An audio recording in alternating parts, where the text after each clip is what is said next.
My question to you was, what message do you have for the Pakistani international students, many of whom have already left Pakistan and many are thinking about it, and they feel disillusioned to contribute and to come back to Pakistan? देखिए आप dissolution जो है मैंने अभी जिक्र किया कि आप कटी पतंगे हैं साहब जितने यहाँ बैठे हैं है ना ये पतंगे आपने खुद ही उड़ाई थी कि आप ये पतंग में दुनिया की सैर करके वापस भी आएंगे और इल्म और रोशनी लेकर आएंगे हमने पाकिस्तान में वो हालात पैदा नहीं किए कि आप लोग कंफर्टेबल हो but I believe a time is coming I believe very strongly believe a time is coming अगर पाकिस्तान में सिर्फ जमहूरियत आ जाए ये भी आपको बता दूँ जमहूरियत और इल्म this is no guarantee for character है एंड मोरालिटी नो गारंटी अगर जमहूरियत और इल्म गारंटी होता तो दुनिया में इतना जुल्म नहीं हो रहा होता That's true. True it's all the western and whatever all democracies in the world जो ये इख्तिताल कर रहे हैं तो जमहूरियत और इल्म इज जस्ट रोजी है ना livelihood morality comes either from humanitarianism देखो मैं तो थियोक्रेसी में नहीं जा रहा ना और फ्रॉम इस्लाम और इवन फ्रॉम क्रिश्चियनिटी हजरत ईसा की morality the voice coming out of Europe is of the pope regarding Gaza and Palestine it's not the secular governments what happened is something for of interest historic interest to you all that there were wars 100-year war in Europe, a 70-year war, a 30-year war. There were tremendous killings, the Protestant and Catholic wars which happened, and exploitation of the church at that time of what was happening. Because of these wars, the two treatises took place in Westphalia, where nation states were established, and it was decided that let's take out religion from politics. They wanted the church out of politics, hoping and believing that humanity will take that place of the church. Humanitarianism, love of people, kindness will take that part. That didn't happen. So today, international relations are totally based on vested interests. Transactional relationship has no ethics or morality, and that is where I believe the biggest change in the world today is possible with Islam.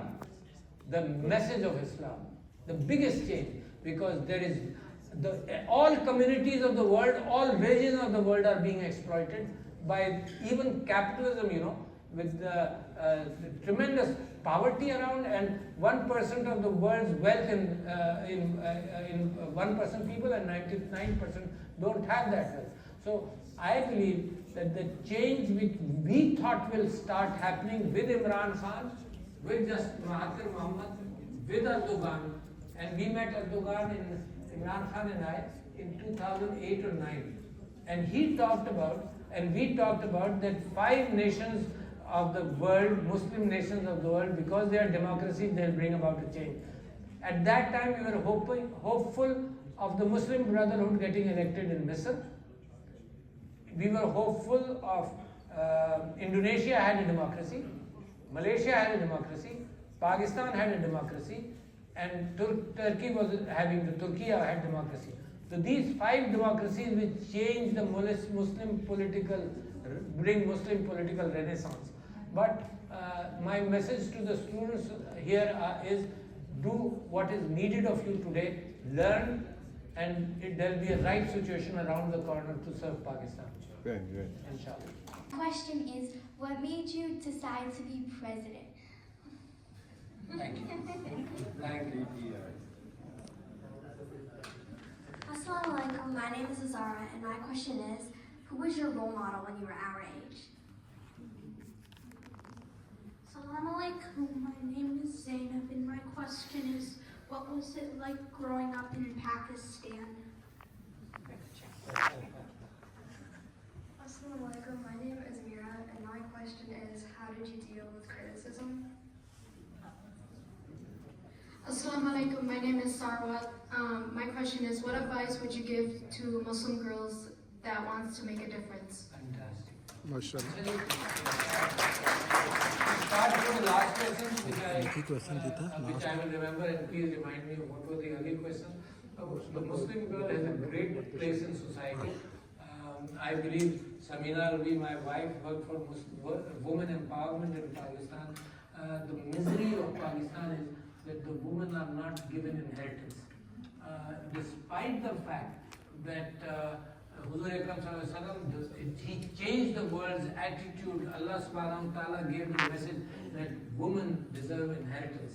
And I will just say, can you imagine the Ummah got this inheritance from Allah Subhanahu wa Ta'ala until 1906.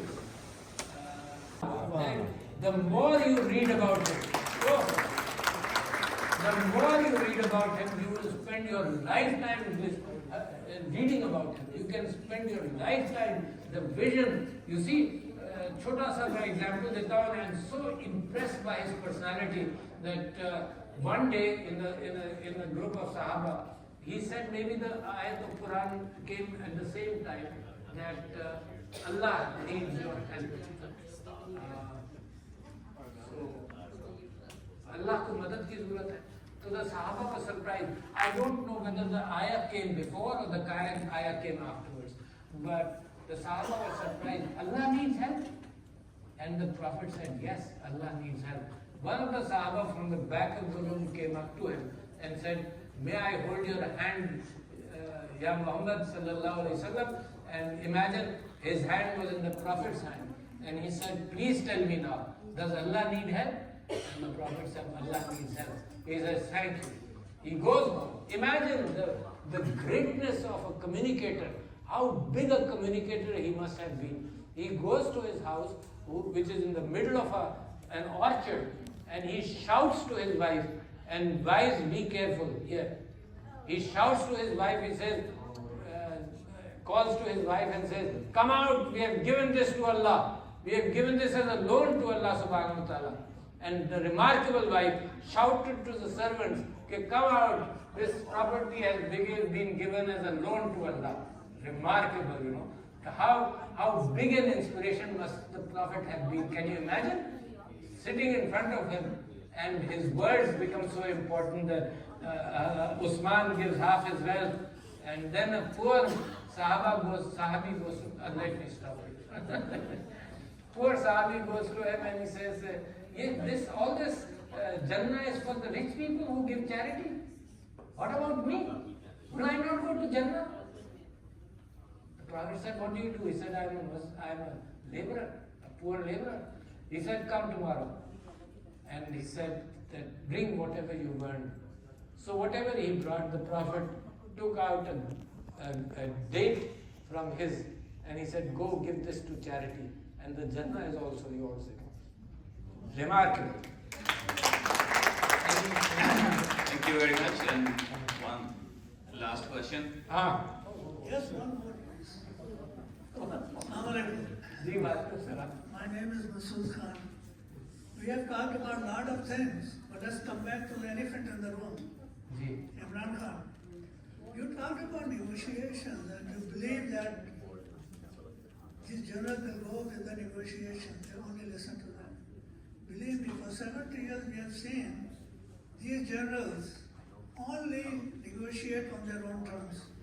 We have seen all of them so far, and these people are no different. The only thing these people listen to, United States of America. They listen to them and they succumb to their demands all the time. So that's your role. So my question to you is this: you are going to meet congressmen here. Probably you already met them. So there is a bill in the Congress now by Joe Wilson. You know that bill. They have put some issues for Asim Munir particularly. We have to convince these congressmen to say yes to that bill. Have you met with them and did you convince them there is an issue like this? There's an issue here which is very clear. And I took that stand before Mr. Imran Khan took that stand. Because I believe we think alike. I took this stand that no president of Pakistan should ask for any level of sanctions anywhere. I'm not asking the American government to do anything. I'm not asking for the American government to help release Imran Khan. We will do it. I'm just asking the world for human rights. People should not be killed. The media should be free. and it is below the dignity of the President of Pakistan to ask somebody. And then Mr. Imran Khan made that statement about 2 weeks ago. He said that this is a matter between the citizens of the United States and the diaspora and the dual national and their government and their Congress. So I would not like to be affiliated with any sanctions issue. It's up to you and the US government. Mr. Imran Khan has said that at least PTI has no role in that kind of situation. Thank you. It's a tricky balance of dignity, of sovereignty. जो modern Islamic welfare state meant dignity, and which is what when Imran Khan gave the cipher, the things I think why Imran Khan achieved immediate popularity is that he touched on the dignity of Pakistan and Pakistanis. So, thank you, President. They're gonna finish the program right now, so that was the last question. I just have something I want to say to the whole community. Mashallah said he's here to visit us, to let us know what's going on. You had mentioned some of the leaders here, the congressmen, the politicians. It's not his place, it's not his job to go and speak with them and beg for their help. It's our job. There's 150, 200 people here. We're happy to invite our congressman, maybe the governor here.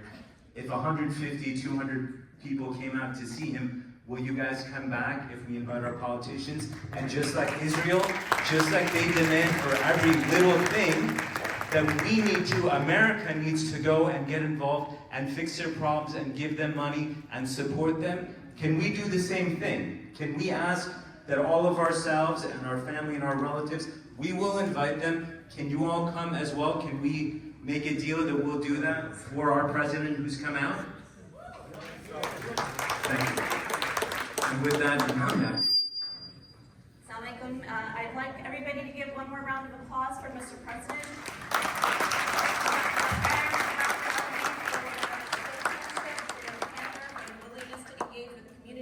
A round of applause for the community. I think this has been such an invigorating conversation. So well done, well done. And all thanks to the boards and staff of the Islamic Center of the Capital District and the Muslim Community Center for always giving us a space and a place for these critical conversations. We're getting ready to wrap up. We're in a race against time to make usher. But 2 more speakers before we formally conclude. I'd like to welcome another beloved pillar of our community who needs no introduction. Our dear teacher and Imam Abdur Rahman Yaki. Sheikh Abdur Rahman is... Brothers and sisters, Assalamu alaikum wa rahmatullahi wa barakatuh. I am really, really honored to be here, although I have a very close relationship with Dr. Afandi, with Brother Kamran. We've been meeting and they've been talking about this. And they did not invite me directly to come to this event. Yesterday night, I was talking with my wife, and she said to me, whether you are invited or not, you must be there.